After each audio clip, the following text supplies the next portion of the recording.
Now, some more problem. If I say कि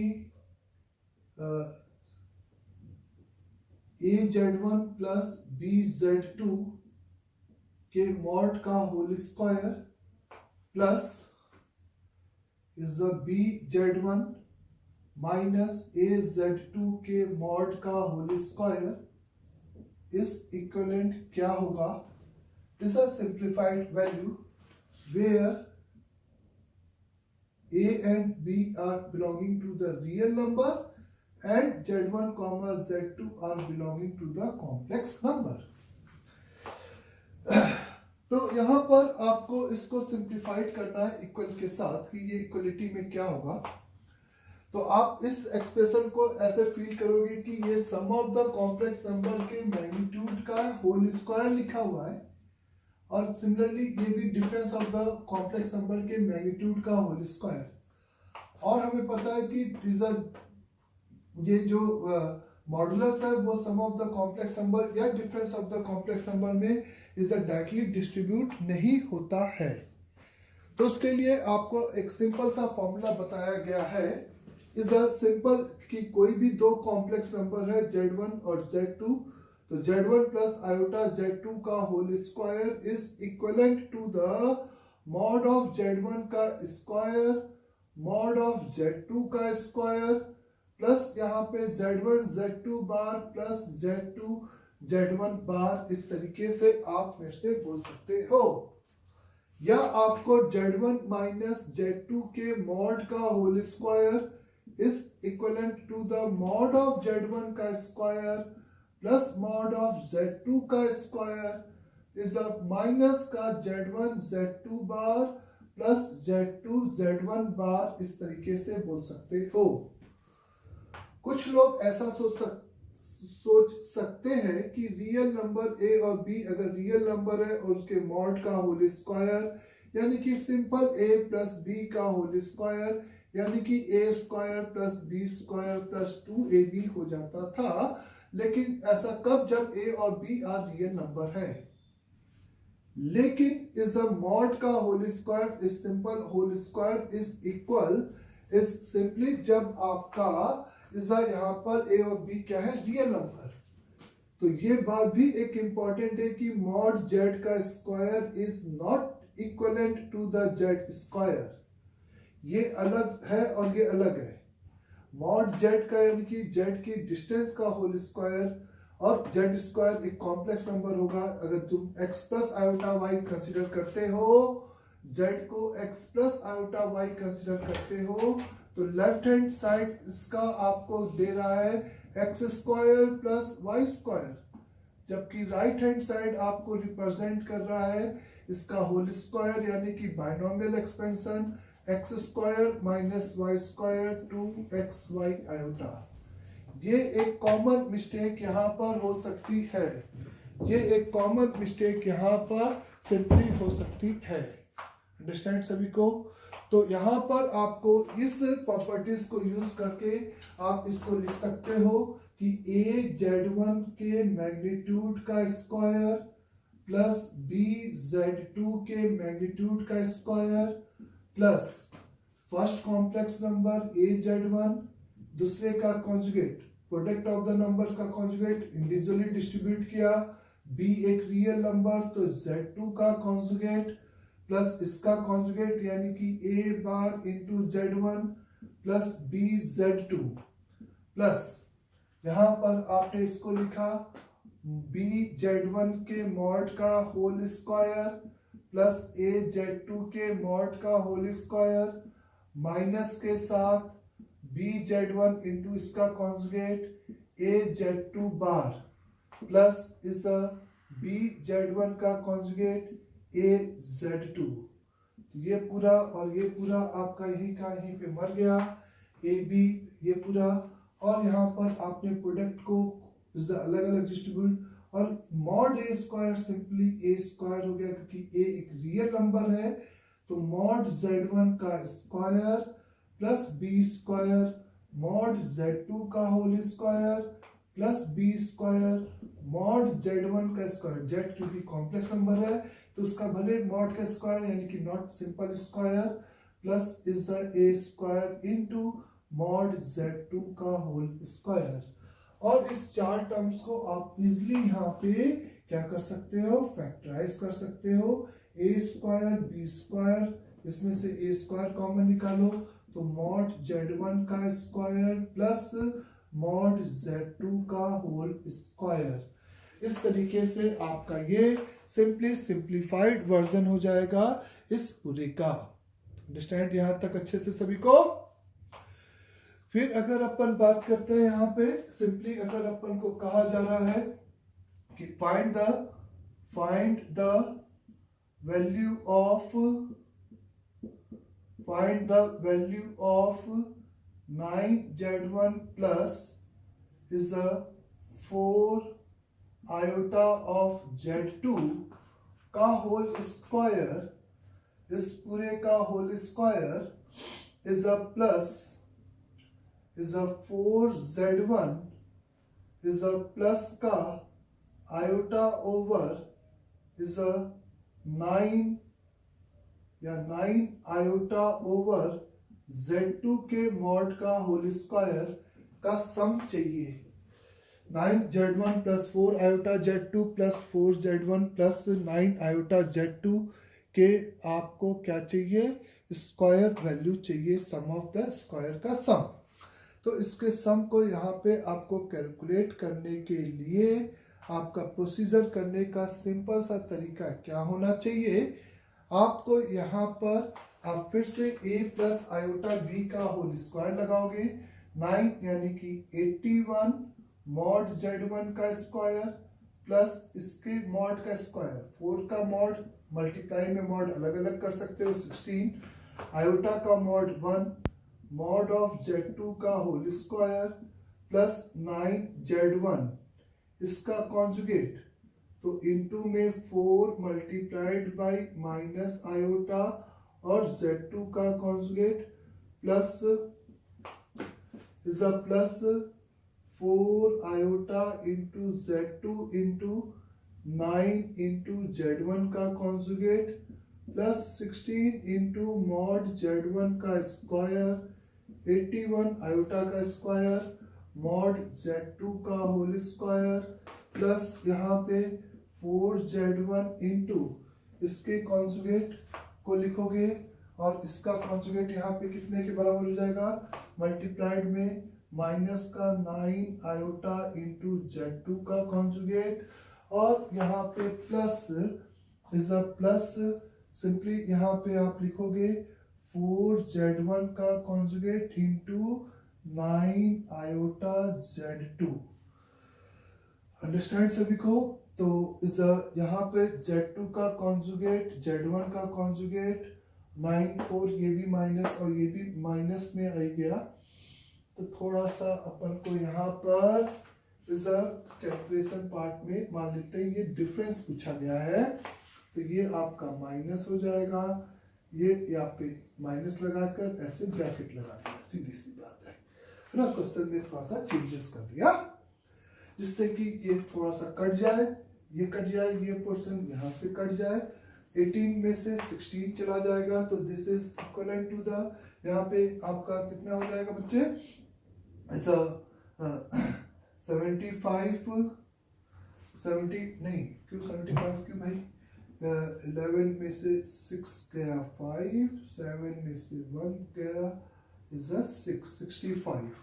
65 के mod z1 का स्क्वायर और माइनस का 81 यानी कि माइनस के 65 का मॉड z2 का होल स्क्वायर, ये आप लिख सकते हो, या 65 को कॉमन। तो मेरा कहना है कि इस तरीके से हम प्रॉपर्टीज को एकदम सही तरीके से यहाँ पर अप्लाई करें, ये इम्पोर्टेंट पॉइंट है ना। ये एक इम्पोर्टेंट फैक्ट है कि आप एकदम पर्टिकुलर इस आइडेंटिटीज को एकदम फील करते हुए सही एकदम अप्लाई करें, उसमें कोई भी जल्दबाजी में इस गलत काम ना करें, ठीक है, गलत स्टेप ना करें, कहने का मतलब। नेक्स्ट इज, अगर आपसे कहा जा रहा है फॉर एग्जाम्पल कि if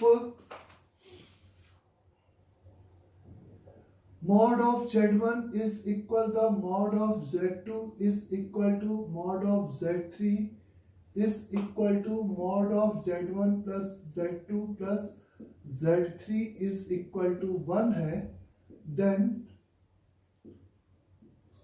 find value of 1 upon z1 plus 1 upon z2 plus 1 upon z3 का समेशन की वैल्यू आपको यहाँ पे सिंपली फाइंड आउट करनी है कि इसकी वैल्यू क्या होगी।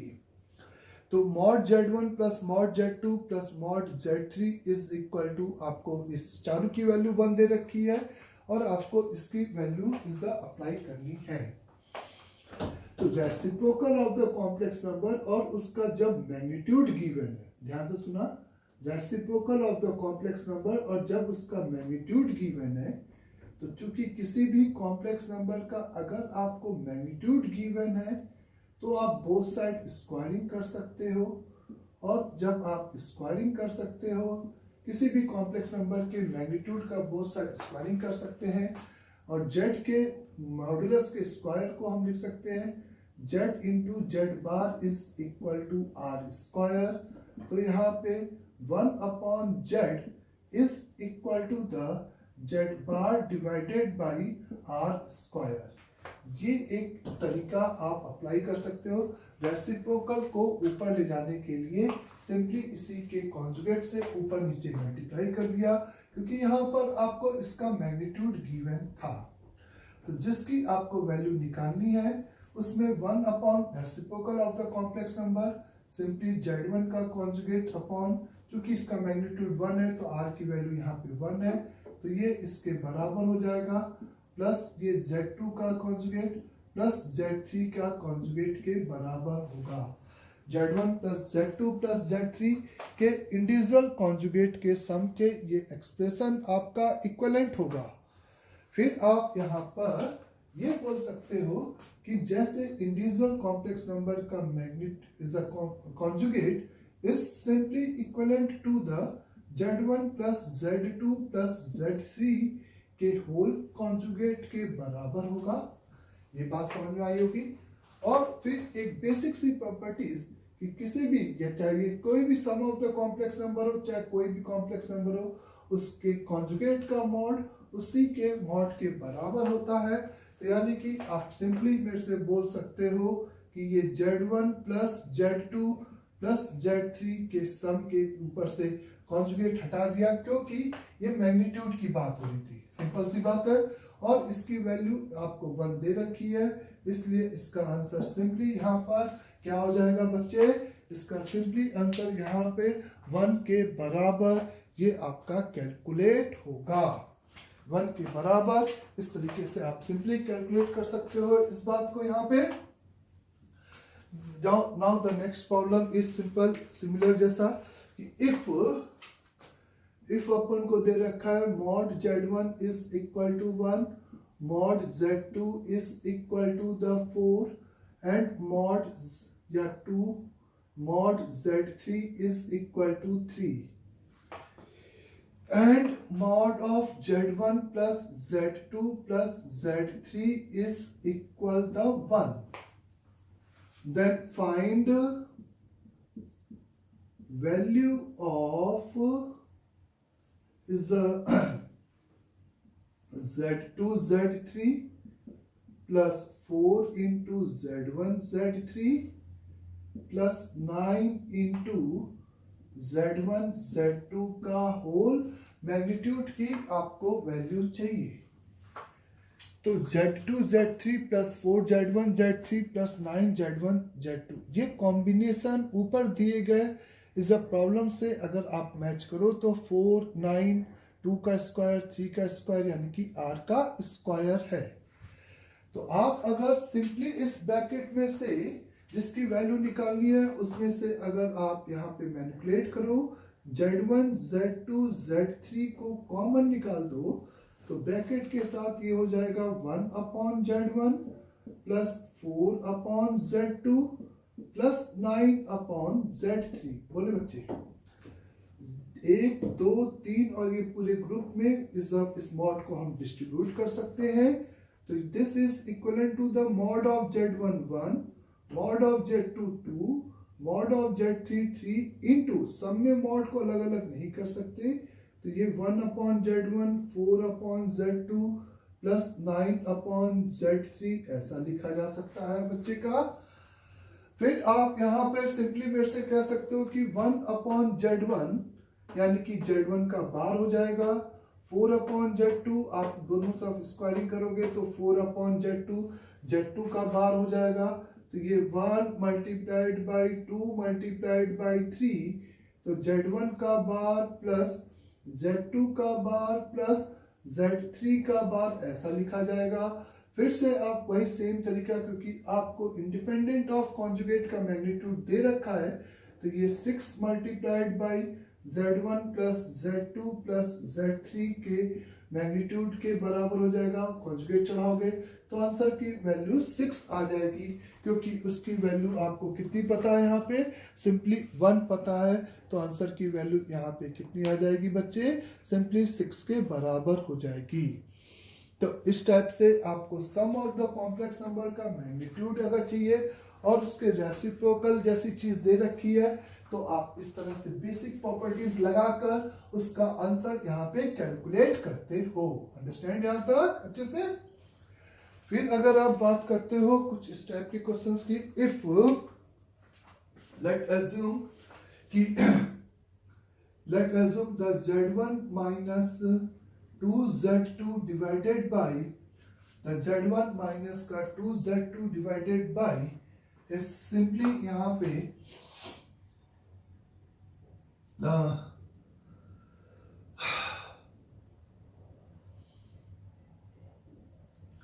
इस Z1 इंटू Z2 का कॉन्जुगेट माइनस का इस माइनस का 8 into Z1 minus 2Z2 upon Z1 into Z2 का कॉन्जुगेट माइनस 8 इंटू बोले 8 इंटू Z या 80 रहने दे सिंपली, है ना। इस इक्वल टू आपको दे रखा है, इस पूरे की वैल्यू आपको यहां पर इस गिवन है 5 एंड यहां पर एज वेल एज हमें ये गिवन है कि mod Z2 is equal to the 2 है, मॉड Z2 तो इज इक्वल द 2 है, तो मॉड Z1 की वैल्यू क्या होगी, ये सिंपली यहां पर मेरे को फाइंड आउट करना है। रिपीट क्वेश्चन, इस रेशियो की वैल्यू अपन को 5 दे रखी है, इस रेशियो की वैल्यू अपन को 5 दे रखी है, और अपन को यहाँ पर नहीं कुछ क्वेश्चन में एक सेकेंड इस टाइप से नहीं, एक सेकेंड बस थोड़ा सा वेट कर दे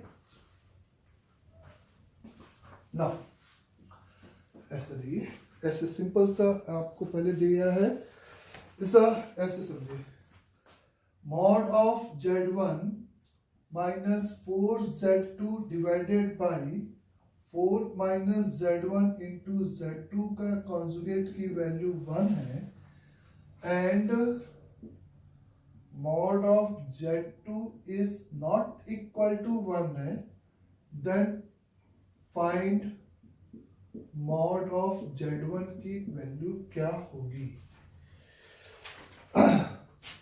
तो difference of the complex number upon difference of the complex number का मैग्नीट्यूड आपको सिंपली यहाँ पे 1 गिवन है, और आपको mod Z2 is not equal to 1 है, तो मॉड Z1 की वैल्यू पता करनी है।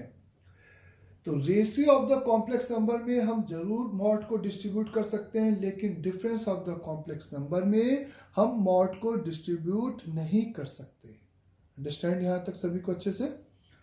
यहाँ पे अगर आपको कहा जा रहा है कि ये गिवन 1 है और ये नॉट इक्वल टू 1 है, तो इस इक्वल टू 1 के लिए प्रोसीड करने का जो तरीका होगा, आपने सबसे पहले इस मॉड को ऊपर और नीचे इस तरीके से सिंपली डिस्ट्रीब्यूट कर दिया है is equal to 1।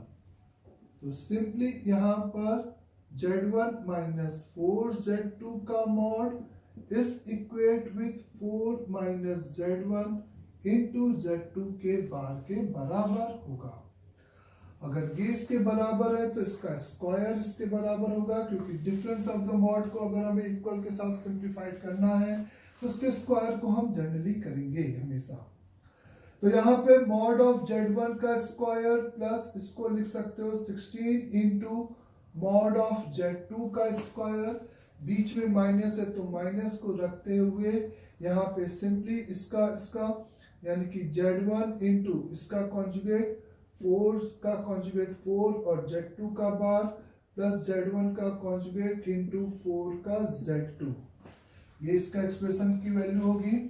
This is equal to the 16 minus the 16 plus इसके मॉड का होल स्क्वायर और मॉड यानी कि मॉड ऑफ z1 का स्क्वायर, क्योंकि प्रोडक्ट में मॉड अलग अलग कर सकते हो, और इसका मॉड यानी कि कॉन्जुगेट उठ जाएगा अंदर से, और इसका बीच में माइनस है तो माइनस 4 कॉपी किया, इसका कॉन्जुगेट लिया और प्रोडक्ट का कॉन्जुगेट यानी कि बच्चे z1 इंटू z2 का कॉन्जुगेट यानी कि इस पे कॉन्जुगेट और उसका कॉन्जुगेट खत्म हो गया, प्लस इसको कॉपी किया z1 इंटू z2 का कॉन्जुगेट और 4 का कॉन्जुगेट 4 ही रहेगा, इतना है क्योंकि प्योरली रियल नंबर है।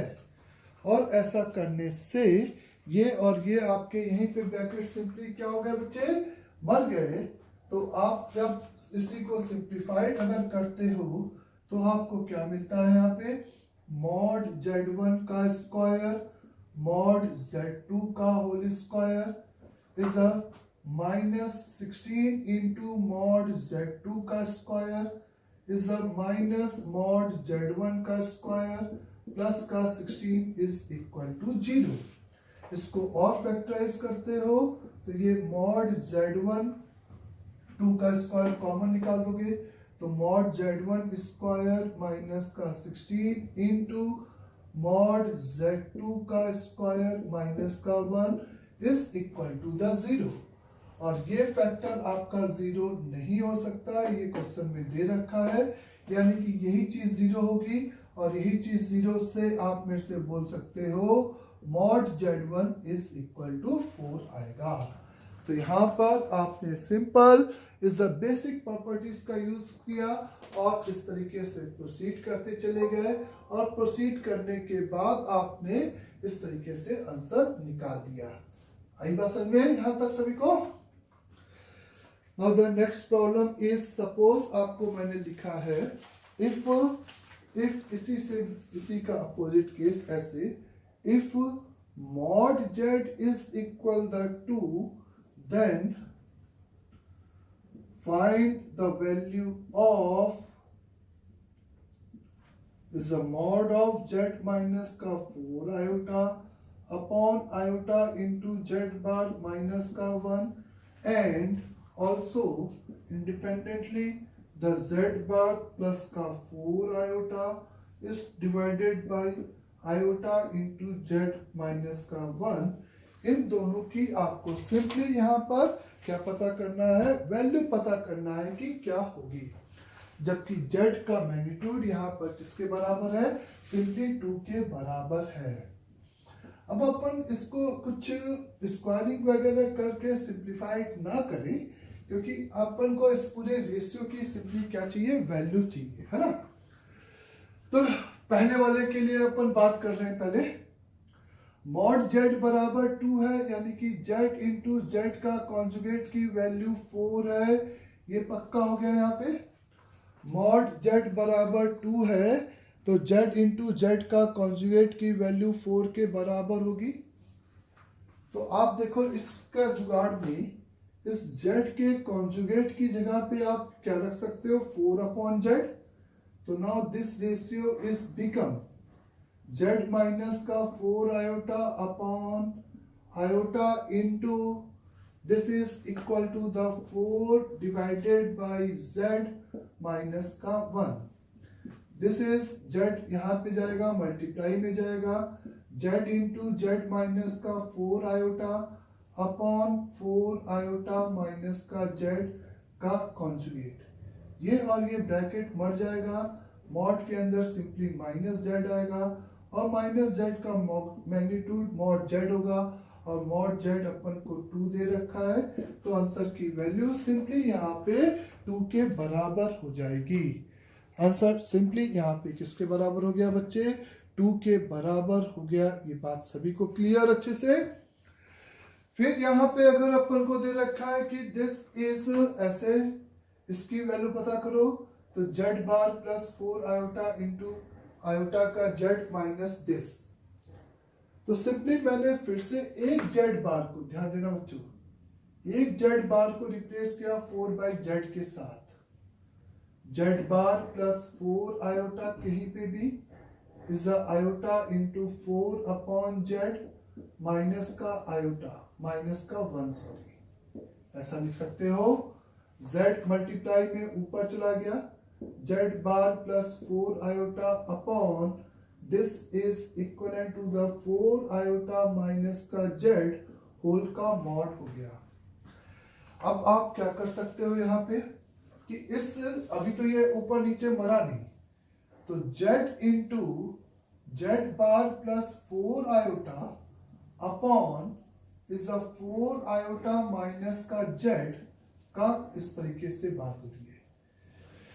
तो अब जुगाड़ देखिए बच्चों कि अगर आप इस कॉम्प्लेक्स नंबर का कॉन्जुगेट ले लो, भाई आप ये तो समझ ही सकते हो कि ये इनटू में इस प्लस में मैं मॉड को डिस्ट्रीब्यूट नहीं कर सकता बस, लेकिन आप इस तरीके से फील करो कि ये और ये बराबर है, क्योंकि इसका कॉन्जुगेट लेंगे अगर, भाई इसका मॉडुलस या इसके कॉन्जुगेट का मॉडुलस एक ही बात है, और इसका मॉडुलस z माइनस का 4 आयोटा और 4 आयोटा माइनस z, ये आपका मर जाएगा और मॉड z बच जाएगा, और जिसकी वैल्यू 2 है तो इस रेशियो की वैल्यू भी सिंपली आपकी किसके बराबर हो जाएगी बच्चे? 2 के बराबर हो जाएगी। यहाँ पे इस रेशियो की वैल्यू भी सिंपली किसके बराबर हो जाएगी? 2 के बराबर हो जाएगी। Now the 6 of z minus का iota divided by the 2 plus 3 iota of z is lesser than और इक्वल टू द 1 है, then prove that the mod of z is lesser than or equal to 1 by 3 के होगा। अगर ये ratio की value laser than और equal to 1 है तो प्रूफ करना है कि मॉड z की वैल्यू 1 by 3 से छोटी होगी। तो आप इसको फिर से मॉड को अलग अलग किए और एक मॉड को उधर लेके चले गए, तो 6z minus iota is lesser then, mod को रेशियो में अलग अलग कर सकते हैं, मॉड एक पॉजिटिव क्वांटिटी है इसलिए स्क्वायरिंग के उधर ले जा सकते हैं निकोल्टिस के 2 प्लस 3 आयोटा z। आप कह सकते हो कि सर कॉम्प्लेक्स नंबर में तो इनइक्वालिटीज नहीं होल्ड करती है, लेकिन मैं कहूंगा कि मैं कॉम्प्लेक्स नंबर में इनइक्वालिटीज होल्ड नहीं करा रहा। ये कॉम्प्लेक्स नंबर का मैग्नीट्यूड एक रियल नंबर होगा और रियल नंबर में ऑर्डर डिफाइन किया जा सकता है। अगर ये इससे छोटा है तो इसका स्क्वायर इससे छोटा होगा। अब यहाँ पे आपने इस difference of the complex number के स्क्वायर के लिए फॉर्मूला लगा दिया, 36 इंटू मॉड जेड का स्क्वायर आयोटा का स्क्वायर 1, 6z इंटू इसका कॉन्जुगेट माइनस का आयोटा प्लस आयोटा इंटू 6 का z बार। इस सिंपली यहाँ पे आप मेरे से बोल सकते हो इस लेसर देन और इक्वल टू द 4 इसके मॉड का स्क्वायर, तो 9 इंटू आयोटा का मॉड 1 इंटू मॉड जेड का स्क्वायर प्लस यहाँ पे आप लिख सकते हो 2 इंटू इसके कॉन्जुगेट, तो 3 माइनस आयोटा इंटू जेड का कॉन्जुगेट प्लस 2 का कॉन्जुगेट 2 हो गया और यहाँ पे 3 आयोटा जेड हो गया इस तरीके से। तो यहाँ पे 36 का जेड स्क्वायर और 9, तो यानी कि इसको इधर लेके चले जाए तो ये 27 सही है। सबसे पहले तो 2 3 6 हो गया, 6 आयोटा जेड बार और 6 आयोटा जेड बार। यहाँ पर इस बच्चे यहाँ पर ये माइनस के साथ है और यहाँ पे भी माइनस के साथ है, तो ये इससे मर गया और ये प्लस के साथ है तो ये इससे मर गया। अब सिंपली आपको इसको इधर लेके आ गए तो 27 माइनस दिस यानी कि आपके पास कितना हो गया 27 इंटू मॉड जेड का स्क्वायर इज लेसर देन और इक्वल टू 3। तो मॉड जेड का स्क्वायर इज लेसर देन 1/9। तो it's simply mod Z is lesser than और इक्वल टू 1/3। तो मॉड जेड की वैल्यू सिंपली आपकी यहाँ पे लेसर देन कितनी हो गई 1/3। तो ये बेसिक प्रॉपर्टीज को यूज करके हम प्रॉब्लम इस तरीके से बोल सकते हैं, है ना। अंडरस्टैंड सभी को। तो जो बताया गया उसको फील करो और उसको आराम से अच्छे से नोट करना है और इस प्रॉब्लम के साथ। अंडरस्टैंड बच्चों।